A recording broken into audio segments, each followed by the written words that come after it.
Hi, my name is Bradley Woods, and I want to thank you for checking out this recording. This is The Spirit of Opulence by Thomas Troward. You may find a PDF version of this essay by Thomas Troward in the description below, and it will be mixed with data binaural beats, so this is best listened to with headphones, and reading along at the same time is optimal.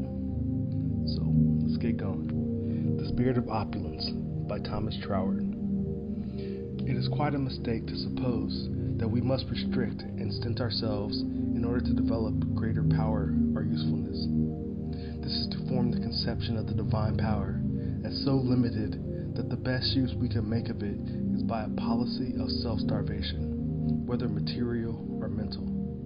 Of course, if we believe that some form of self-starvation is necessary to our producing good work, then so long as we entertain this belief, the fact actually is so for us.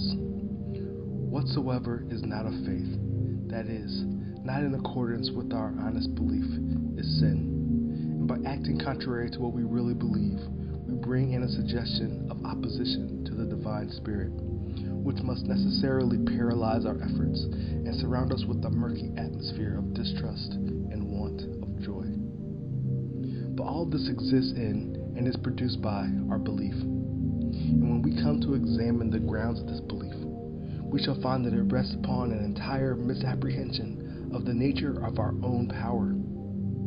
If we clearly realize that the creative power in ourselves is unlimited, then there is no reason for limiting the extent to which we may enjoy what we can create by means of it.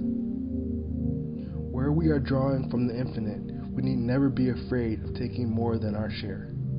That is not where the danger lies. The danger is in not sufficiently realizing our own richness and in looking upon the externalized products of our creative power as being the true riches instead of the creative power of spirit itself. If we avoid this error, there is no need to limit ourselves in taking what we will from the infinite storehouse. All things are yours. And the way to avoid this error is by realizing that the true wealth is in identifying ourselves with the spirit of opulence. We must be opulent in our thoughts. Do not think money as such, for there's only one means of opulence. But think opulence that is largely, generously, liberally, and you will find that the means of realizing this thought will flow to you from all quarters, whether it's money or as 100 other things, not to be reckoned in cash. We must not make ourselves dependent on any particular form of wealth, or insist on its coming to us through some particular channel. That is at once to impose a limitation, and to shut out other forms of wealth, and to close other channels. But we must enter into the spirit of it. Now the spirit is life, and throughout the universe, life ultimately consists in circulation, whether within the physical body of the individual or on the scale of the entire solar system. And circulation means a continual owing around, and the spirit of opulence is no exception to this universal law of all life.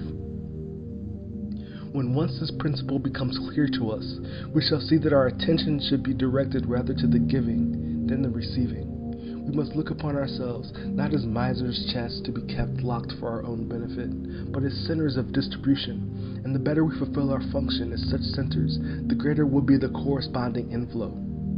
If we choke the outlet, the current must slacken, and a full and free flow can be obtained only by keeping it open. The spirit of opulence, the opulent mode of thought that is, consists in cultivating the feeling that we possess all sorts of riches which we can bestow upon others and which we can bestow liberally, because by this very action we open the way for still greater supplies to flow in. But you say, I am short of money.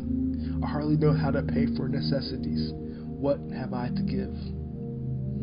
The answer is that we must always start from the point where we are. And if your wealth at the present moment is not abundant on the material plane, you need not trouble to start on that plane. There are other sorts of wealth, still more valuable, on the spiritual and intellectual planes, which you can give, and you can start from this point and practice the spirit of opulence, even though your balance at the bank may be nil, and then the universal law of attraction will begin to assert itself. you will not only begin to experience an inflow on the spiritual and intellectual planes, but it will extend itself to the material plane also. If you have realized the spirit of opulence, you cannot help drawing to yourself material good, as well as that higher wealth, which is not to be measured by a money standard. Because you truly understand the spirit of opulence, you will neither affect to despise this form of good, nor will you attribute to a value that does not belong to it, but you will coordinate it with other interior forms of wealth, so as to make it the material instrument in smoothing the way for their more perfect expression. Used thus, with understanding of the relation which it bears to spiritual and intellectual wealth, material wealth becomes one with them, and it is no more to be shunned and feared than it is to be sought for its own sake. It is not money, but the love of money that is the root of evil. And the spirit of opulence is precisely the attitude of mind which is furthest removed from the love of money for its own sake. It does not believe in money. What it does believe in is a generous feeling, which is intuitive recognition of the great law of circulation, which is not in any undertaking make its first question, how much am I going to get by it? But, how much am I going to do by it? And making this the first question, the getting will flow in with a generous profusion and with a spontaneousness and rightness of direction that are absent when our first thought is of receiving only.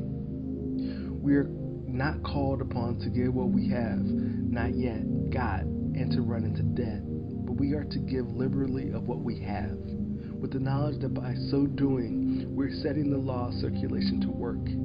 And as this law brings us greater and greater inflows of every kind of good, so our outgiving will increase, not by depriving ourselves of any expansion of our own life that we may desire, but by finding that every expansion makes us the more powerful instruments for expanding the life of others. Live and let live is the motto of the true opulence. Please like, subscribe, and share. Thank you.